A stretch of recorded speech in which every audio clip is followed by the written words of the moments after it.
আসসালামু আলাইকুম। তানিয়াস কুকিং ইনভেনশনে সবাইকে স্বাগতম। আশা করি যে যেখানে আছেন সবাই ভালো আছেন। প্রিয় দর্শক, আজ আরও একটি রেসিপি নিয়ে আপনাদের মাঝে হাজির হয়েছি। আজ আমি তালের পুডিং তৈরি করে দেখাবো। তো প্রিয় দর্শক, আমার সাথেই থাকুন আর দেখে নিন কীভাবে তালের পুডিং তৈরি করি। প্রথমে আমি ডিমগুলো ভেঙে নেব। এভাবে বলে লাগিয়ে ভেঙে নিচ্ছি। এই যে খুব সহজে ডিমের ভিতরের অংশ বের হয়ে গেল। আমি 4টি ডিম নিয়েছি।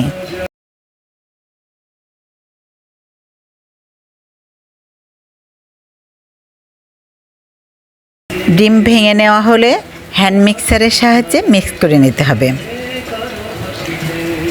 ডিমের কুসুম ও সাদা অংশ ভালো মতো ফেটিয়ে নিতে হবে। ভালো মতো ফেটিয়ে নেওয়া হলে হাফ কাপ চিনি অ্যাড করলাম। এখন আরও ভালোভাবে ফেটিয়ে নিতে হবে। চিনি না গলা পর্যন্ত মিক্স করতে হবে। এখন হাফ কাপ তরল ঘন দুধ অ্যাড করলাম। আমি 3 কাপ দুধ জাল করে হাফ কাপ করে নিয়েছিলাম। আবারও মিক্স করে নিতে হবে। সময় নিয়ে ভালো করে মিক্স করে নিতে হবে, যাতে ডিমের সাদা অংশ, কুসুম ও চিনি, দুধ সব একসাথে ভালো মতো মিশে।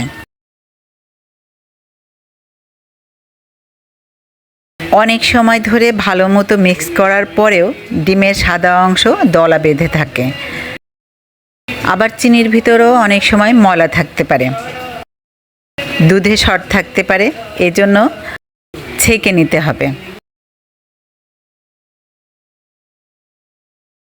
অন্য আরেকটি বোল নিয়ে ছাঁকনার সাহায্যে এই যে ছেঁকে নিচ্ছি।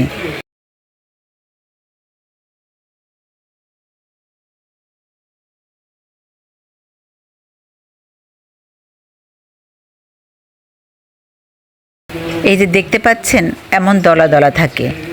এইগুলো ছেঁকে ফেলে দিলে পুডিং মসৃণ হয়, খেতেও খুব ভালো লাগে। এখন হাফ কাপ গুঁড়ো দুধ অ্যাড করছি। হ্যান্ড মিক্সারের সাহায্যে ভালো মতো মিশিয়ে নিতে হবে।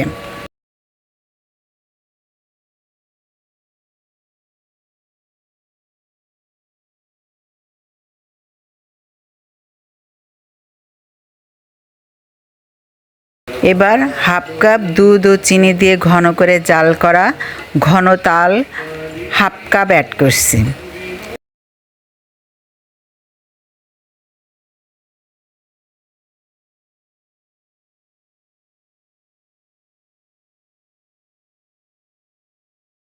আবারও মিক্স করে নিতে হবে। প্রিয় দর্শক, আমার ভিডিও ভালো লাগলে লাইক দিবেন, সাবস্ক্রাইব করে চ্যানেলটির পাশে থাকবেন, শেয়ার করে পরিবার ও বন্ধুদের মাঝে পৌঁছে দিবেন।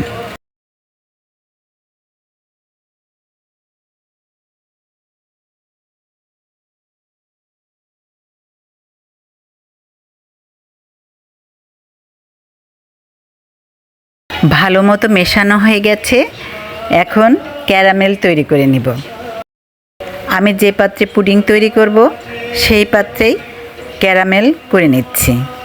আগেই 2 চা চামচ চিনি অ্যাড করেছিলাম, ওটুকু অবশ্য ভিডিও হয়নি।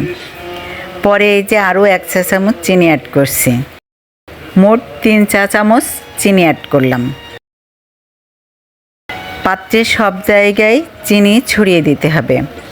চুলা লো ফ্লেমে রেখে জাল করে ক্যারামেল তৈরি করে নিতে হবে। এভাবে চামচের সাহায্যে নাড়াচাড়া করে দিতে হবে। বাটির এক পাশে তাপ বেশি লাগলে 4 পাশ ঘুরিয়ে দিতে হবে। পুরো চিনি গলে গেলে এভাবে ধরে পাত্রের সব জায়গায় সমানভাবে ক্যারামেল ছড়িয়ে দিতে হবে। এই যে এভাবে পাত্রের সব জায়গায় ছড়িয়ে দিতে হবে। বেশি সময় জাল করার দরকার নেই। বেশি সময় জাল করলে ক্যারামেল কিন্তু তেতো হয়ে যায়। চিনি গলে গেলে এই যে এমন কালার হলেই চুলা বন্ধ করে দিতে হবে। ঠান্ডা হয়ে গেলে ক্যারামেল বসে যাবে। এখন চুলায় একটি প্রেসার কুকার বসিয়ে দিচ্ছি। 1.5 কাপ পানি নিলাম।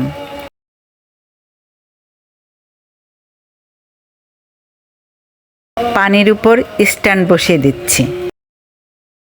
স্ট্যান্ডের উপরে এই যে ক্যারামেল তৈরি করে নেওয়া পাত্রটি বসিয়ে দিচ্ছি। দেখতে পাচ্ছেন ক্যারামেলের কালার কত সুন্দর হয়েছে।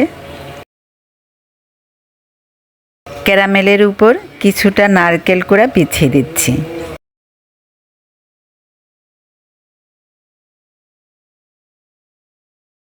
এখন ঘন করে জাল করা তাল নিচ্ছি।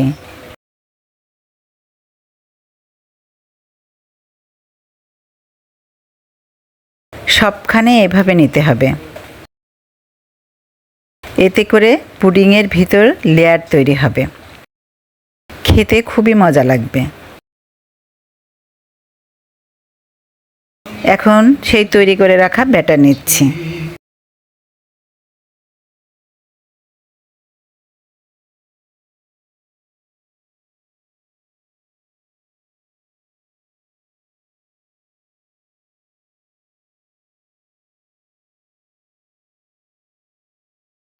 ঢাকনা বন্ধ করে লো টু মিডিয়াম ফ্লেমে রেখে 20 মিনিট জাল করে নেব। 20 মিনিট পর চুলা বন্ধ করে দিতে হবে। 10 থেকে 15 মিনিট পর ঢাকনা খুলে পুডিংয়ের পাত্র বের করে নিতে হবে। বাইরে রেখে ঠান্ডা করে নিতে হবে। পুরোপুরি ঠান্ডা হলে ফ্রিজে রেখে দিতে হবে। 3 থেকে 4 ঘন্টা ফ্রিজে রেখে দিতে হবে। অবশ্যই একদিন করে পরের দিনও খেতে পারেন, তাহলে পুডিংটা একদম পারফেক্ট হবে। এই যে ফ্রিজ থেকে বের করে দেখাচ্ছি, নাইফের সাহায্যে এভাবে চারপাশ থেকে ছাড়িয়ে নিতে হবে। এবার একটি প্লেট অথবা যে কোনো গোলাকার বড় পাত্রে পুডিংয়ের পাত্রের উপর বসিয়ে পুডিং ঢেলে নিচ্ছি।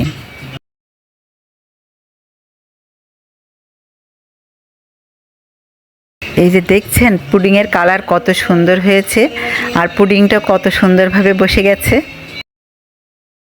এখন চাকুর সাহায্যে কেটে নিচ্ছি। এই যে দেখতে পাচ্ছেন ভিতরে একটা সুন্দর লেয়ার তৈরি হয়েছে। খেতে কিন্তু খুবই মজাদার হয়েছিল। আশা করি আমার ভিডিও আপনাদের ভালো লেগেছে। প্রিয় দর্শক, ভিডিও কেমন হলো কমেন্ট করে জানাবেন। সবাই ভালো থাকবেন, সুস্থ থাকবেন। আল্লাহ হাফেজ।